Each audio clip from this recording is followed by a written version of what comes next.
BSNL recharge பண்ணுறவங்க எல்லாருமே என்கிட்ட கேட்குற கேள்வி என்னென்னு பார்த்தீங்கன்னா, என்னோட பிஎஸ்என்எல் ரீசார்ஜ் தீர்ந்துருச்சு அப்படின்னா நான் டேட்டா பிளானுக்கு மட்டும் நம்ம சிம்மை யூஸ் பண்ண முடியுமா அப்படின்னு கேட்டிங்க. நல்ல கேள்வி, சரியான கேள்வி. ஆனால் முன்ன முடியும், இப்போ முடியாது. ஏன் முடியாது அப்படிங்கிறதையும் சொல்கிறேன், முன்ன ஏன் முடிஞ்சிச்சு அப்படிங்கிறதையும் சொல்கிறேன். அப்படி நீங்கள் எக்ஸ்ட்ராவான டேட்டாவுக்கு மட்டும் ரீசார்ஜ் பண்ணி பிஎஸ்என்எல் வந்து சிம்முக்காகவே நீங்கள் யூஸ் பண்ணணும்னு நினச்சிங்கன்னா அதுக்குமே ஒரு ஆப்ஷன் இருக்குது. அதை பற்றியுமே இந்த வீடியோக்குள்ளே டிஸ்கஸ் பண்ணலாம். முதல் விஷயம், என்னோடய பிளான் எக்ஸிஸ்ட் ஆகிடுச்சு. நீங்கள் பார்த்தோன்னே உங்களுக்கு நல்லாவே தெரிஞ்சிருக்கும் இல்லையா? ஸோ இப்போ எக்ஸிஸ்ட் ஆன இந்த சிம்மில் நான் ஆட் ஆன் டேட்டா கொடுத்தேன் அப்படின்னா எனக்கு எல்லாமே ப்ராசஸ் ஆகும். ஆனால் அதில் ஒரு ப்ராப்ளம் இருக்குது. நான் அதுக்கு முன்னாடி கூகுளில் இதே கொஷினை வந்து கேட்டப்போ கூகுள் ஆன்சர் பண்ணது எஸ் முடியும். உங்களால் உங்கள் எக்ஸிஸ்டிங் பிளான் போனாலும் கூட அடிஷ்னல் டேட்டா போட்டிருந்தீங்க அப்படின்னா தாராளமாக நீங்கள் பார்த்தீங்க அப்படின்னா பிஎஸ்என்எல்ல டேட்டாக்காக மட்டுமே யூஸ் பண்ணலாம் அப்படின்னு கூகுள்லையுமே தெளிவாக கொடுத்துருக்காங்க. ஆனால் இங்கே கொடுக்காத ஒரு விஷயம் இருக்குது, டேர்ம்ஸ் அண்ட் கண்டிஷன்ஸில். அதாவது என்னென்னு பார்த்தீங்கன்னா, எல்லா பிளானும் பார்த்தீங்கன்னா எக்ஸிஸ்ட் ஆனாலும் டேட்டா பிளான் ஒர்க் ஆகும். ஆனால் அது உங்களோட பேசிக் பிளானோட சேர்ந்து போட்டாலோ இல்லை அது எக்ஸிஸ்ட் ஆகிறதுக்கு முன்னாடி போட்டாலோ மட்டும்தான் ஒர்க் ஆகும்.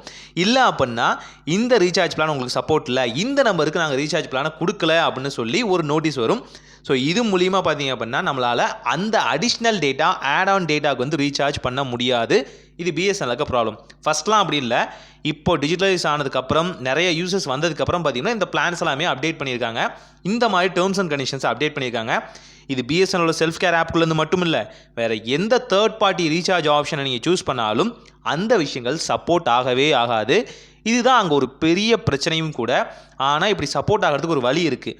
உங்கள் பிளான் முடிய போகுது அப்படின்னா அதுக்கு முன்னாடி நீங்கள் ஒரு வேலையை பண்ணணும். ஸோ இப்போ பார்த்தீங்க இல்லையா, அமேசான்லேயும் சரி, நீங்கள் என்ன வகையான இது உதாரணத்துக்கு சொல்ல போனால் ஜிபே, எஸ் கூகுள் பேயில் கூட நம்ம ட்ரை பண்ணி பார்க்கலாம். கூகுள் பேலையும் பார்த்தீங்கன்னா நமக்கு இதே ரிசல்ட் தான் வரும். தெரிஞ்சே நான் ஓப்பன் பண்ணுறேன். கூகுள் பேலையும் பார்த்தீங்கன்னா நமக்கு வந்து எக்ஸிஸ்ட் ஆகாது. அமௌண்ட் வித்ட்ரா ஆகும். வித்ட்ரா ஆனதுக்கு திரும்ப நம்ம அக்கௌண்ட்டுக்கே திரும்ப வந்துருமே தவிர மற்றபடி இந்த ஆட் ஆன் டேட்டாவுக்கு பார்த்தீங்கன்னா ஓகே ஆகாது. அங்கே இதுதான் பெரிய பெரிய பெரிய பிரச்சனை. ஏன் அப்படி நடக்குது? நிறைய பேர் பார்த்தீங்கன்னா இதை லூப் ஹோலாக வச்சு பிஎஸ்என்எல் சிம்மை பார்த்தீங்கன்னா டேட்டாக்காக மட்டுமே யூஸ் பண்ணிகிட்டு இருந்தாங்க.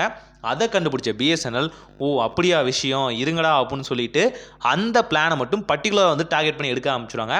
பேசிக்கான பிளான் போட்டால் மட்டும்தான் ஆட் ஆன் டேட்டா உங்களால் வந்து போட முடியும். ஆனால் மற்ற நெட்வொர்க்கில் பார்த்தீங்கன்னா ஆட் ஆன் டேட்டா போட முடியும், ஆனால் யூஸ் பண்ண முடியாது. இங்கே அது போடுறதே வந்து ஸ்டாப் பண்ணிட்டாங்க. ஸோ என்ன சிம்பிளாக சொல்கிறேன்னா, நீங்கள் பேசிக்கான பிளான் வந்து எக்ஸிஸ்ட் ஆக போகுது அப்படின்னா அதுக்கு முன்னாடியே ஆட் ஆன் டேட்டாவை போட்டுருங்க. அப்படி போட்டால் பேசிக் பிளான் வந்து எக்ஸிஸ்ட் ஆனாலும் கூட உங்களால் ஆட் ஆன் டேட்டாவை யூஸ் பண்ணி பிஎஸ்என்எல்ல நீங்கள் ஜஸ்ட்டு பார்த்தீங்கன்னா நெட்டுக்காகவே யூஸ் பண்ணலாம். அந்த ஆப்ஷன் அவைலபிளாக இருக்குது.